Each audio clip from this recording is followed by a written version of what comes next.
Dave Dodson, author of the new book, The Manager's Handbook, and also lecturer at Stanford School of Business. Alfredo Ortiz is with us. He's the president and CEO of the Jobs Creators Network. And Alfredo, let me start with you. Obviously, there's a disconnect. By the way, I'll add on the private sector side, 149,000, significantly below what I think Wall Street was expecting. Yeah, absolutely. And Charles, look, we're actually not too surprised with the numbers because our national small business poll, which was really a forward-looking poll, because remember, all these numbers are really backward-looking. Our small business owners have not felt comfortable with where the economy was going for a few months now, especially concerned with inflation. 2/3 of our small business owners aren't feeling great about the economy. In fact, they think it's poor or fair at best. And they're not looking at hiring. They actually have their hiring plans on hold. And they're not also looking to raise wages. So this issue of basically 90% of the Biden's term where real wages didn't keep up with inflation, this is going to continue probably, going forward. And that's a real concern when you have, cost of groceries up 20%. Yeah. Year over year, I know real wages have been down like 26 months in a row. Dave, how do you see the numbers and where do you think we go from here? Charles, I don't think they're so bad. I mean, if a year ago I was on the show and I said GDP was going to be growing at 2%, unemployment was going to be about 3.5%, and inflation was coming down to 4%, we'd be calling that a win. And so we as a nation have to decide, do we want to have the economy growing fast or do we want to be slowing it down? And the Fed has been saying we're going to try to slow it down. Well, this is exactly what happens when you crank up interest rates for as long as we have. So we shouldn't be particularly surprised by this. Well, on that note, though, a year ago, or 2 years ago, I certainly would have been. Here's the wild card. $2 trillion in stimulus that was really, for the most part, after the COVID emergency. That's what gave us this inflation scare, right? We hadn't even thought about inflation in this country for 40 years, an entire generation. And that's been the wild card, Dave.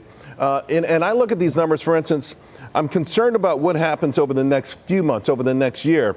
Black unemployment is now at 6%. 2 months ago, it was 4.7%. We can't have these numbers going up that fast. I mean, will that slow down?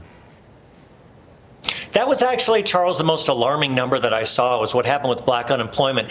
And I've spent the day trying to figure out what is actually driving that and whether, it's a blip in the numbers and it's just a flash of what happened in the last 30 days or there is some fundamental trend. The only thing I could think about is if when you break down the jobs report, you saw that where the real jobs were added was government, education, and healthcare. And what you might find is that the sectors that tended to employ black workers are the sectors that were deeply hurt as opposed to the sectors that maybe the proportion of black workers was smaller. That's the best I could do, Charles, but I thought that was a really interesting number. Yeah, and Alfredo, again, just trying to handicap, you talked earlier about how you look forward. Your work is forward-looking. Almost everything we react to in this country is in the rearview mirror. I'm looking at the so-called excess savings, which I think is an oxymoron, at least in most American households. Still, we were sitting on a lot, right? They said over $2 trillion. You can debate where we are now, but we're spending it fast. I mean, that's what we do, right? We're Americans. You give us money, we'll go out and shop. What happens when all of that goes away? Well, Charles, that's exactly it. You have the president going around crowing about how good the consumer spending is and how healthy and resilient the consumer is because look at all that spending. They're doing great. Well, first of all, they're spending a lot more, but they're actually getting a lot less because of inflation. Again, remember, inflation over his term is up collectively about 16%. And so this is an artificial kind of high overall, if you think about it, because they're doing it all on credit. Consumers are spending. Yes, they are, but it's on credit. Credit is at record high, credit card use, and savings is at record lows. And so this is actually an artificial high, and Biden has nothing to really crow about. Yeah, consumers have brought the savings rate up from 2%. It's in the mid 4%. Obviously, Dave, that's far too little. Also, we saw mortgage rates rocket 5% in this last mortgage applications number. It just feels like really, really tough. Where do you see us going from here? And you mentioned the Fed, Dave. Are you worried that Jay Powell's going to go too far? That happens to be a major concern of mine.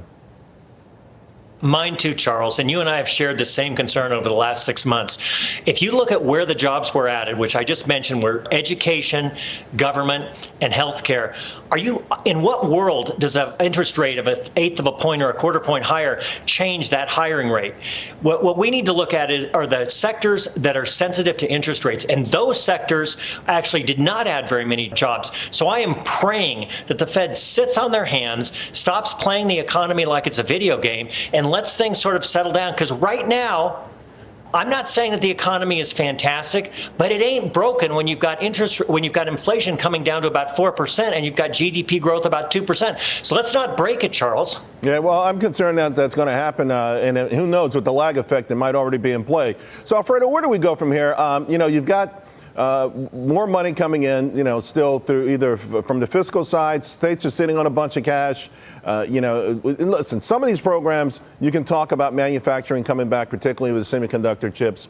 Right. But again, you got these two forces where the Federal Reserve is trying to tamp down on the economy. Obviously, the White House wants to pump it up as much as possible going into the election. How does that work out? Well, it's not going to work out well because the Federal Reserve, I think, is going to probably take the rest of the year. They'll probably take at least another 50 basis points up there. So we're going to have a problem, related to that. But the problem, Charles, really is when we do that is you're really going to be stressing the community and regional banks where almost 60+% of small businesses access credit. Right.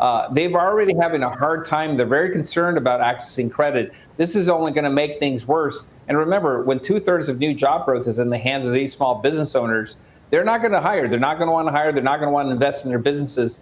So I'm really concerned that going forward, we're probably going to look at least at a soft recession in first quarter of next year. Yeah. Gentlemen, let's leave it there. Thank you both very, very much. Really appreciate it.